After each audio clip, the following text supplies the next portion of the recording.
السلام علیکم ناظرین، آپ کو بریکنگ نیوز دیتے چلیں کہ پی ٹی آئی کے چیئرمین عمران خان کو توشہ خانہ کیس میں 3 سال کی سزا دی گئی تھی اور آج جج نے عمران خان کو رہا کرنے کا حکم دے دیا۔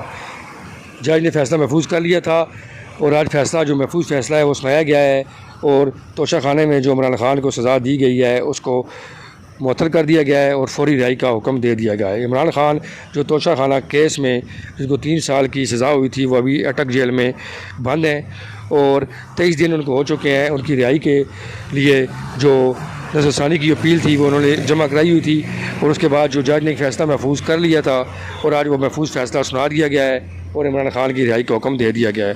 اب دیکھنا یہ ہے کہ عمران خان جن کے خلاف کافی سارے کیسز ہیں، اس کیس میں اگر وہ رہا ہوتے ہیں تو کیا کسی اور کیس میں ان کو گرفتار کیا جائے گا؟ یہ ایک بہت بڑا سوال ہے۔ اب دیکھنا یہ ہے کہ عمران خان جو 23 دن جیل کے اندر گزار کے باہر نکلیں گے تو اپنا کیا لایا عمر اختیار کریں گے؟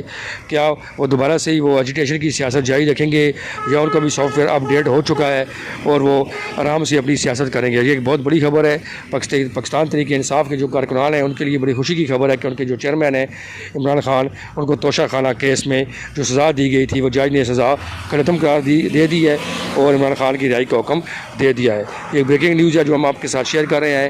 جج نے عمران خان کو رہا کرنے کا حکم دے دیا۔ بہت شکریہ۔